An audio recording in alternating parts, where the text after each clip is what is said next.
മുൻ പ്രധാനമന്ത്രി ഡോക്ടർ മൻമോഹൻ സിംഗിന് ഡൽഹിയിൽ പ്രത്യേക സ്മാരകം നിർമ്മിക്കാൻ ആവശ്യവുമായി വന്ന കോൺഗ്രസ് അധ്യക്ഷൻ മല്ലികാർജുൻ ഖർഗെയ്ക്കു നേരെ കണക്കിന് വിമർശനവുമായി മുൻ രാഷ്ട്രപതി പ്രണബ് മുഖർജിയുടെ മകൾ ശർമിഷ്ഠ മുഖർജി.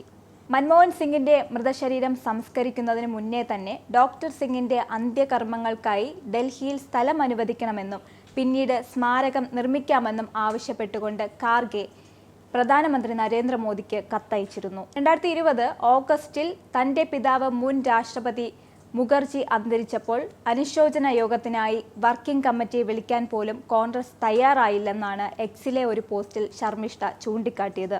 അന്ന് കോൺഗ്രസ് നേതൃത്വം പ്രണബ് മുഖർജിയെ വേണ്ട പരിഗണന പോലും നൽകാതെ അവഗണിച്ചു. ഈ വിഷയത്തിൽ കോൺഗ്രസ് പാർട്ടി തന്നെ തെറ്റിദ്ധരിപ്പിക്കുകയാണെന്നും അവർ ആരോപിച്ചു. ബാബ മരിച്ചപ്പോൾ ഒരു അനുശോചനാ യോഗത്തിന് വർക്കിംഗ് കമ്മിറ്റി വിളിക്കാൻ പോലും കോൺഗ്രസ് തയ്യാറായില്ല. എന്നാൽ ഡോക്ടർ സിംഗിനുള്ള ഒരു സ്മാരകം ഒരു മഹത്തായ ആശയമാണ്. അദ്ദേഹം അത് അർഹിക്കുന്നുമുണ്ട്. കൂടാതെ രാഷ്ട്രപതി എന്ന നിലയിൽ ബാബ അദ്ദേഹത്തിന് നൽകാൻ ആഗ്രഹിച്ച ഭാരതരത്നയും. പക്ഷേ അതും നടന്നില്ല. അന്തരിച്ച ഇന്ത്യൻ രാഷ്ട്രപതിമാർക്ക് പാർട്ടിയുടെ വർക്കിംഗ് കമ്മിറ്റി അനുശോചനാ യോഗങ്ങൾ വിളിക്കുന്നത് കോൺഗ്രസ് പാരമ്പര്യമല്ലെന്ന് ഒരു മുതിർന്ന കോൺഗ്രസ് നേതാവ് പിതാവിന്റെ മരണസമയത്ത് തന്നോട് പറഞ്ഞിരുന്നുവെന്ന് ശർമിഷ്ഠ പറഞ്ഞു.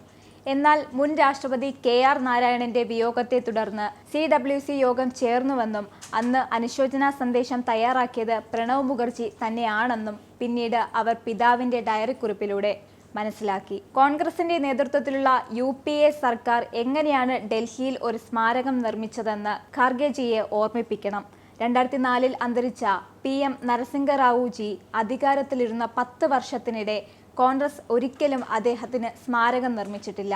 2004 to 2014-15 പ്രധാനമന്ത്രി മോദി മാത്രമാണ് നരസിംഹറാവുജിക്ക് ഒരു സ്മാരകം സ്ഥാപിക്കുകയും മരണാനന്തരം 2024 ഭാരതരത്നം നൽകി ആദരിക്കുകയും ചെയ്തത് എന്നും ശർമിഷ്ഠ ചൂണ്ടിക്കാട്ടി.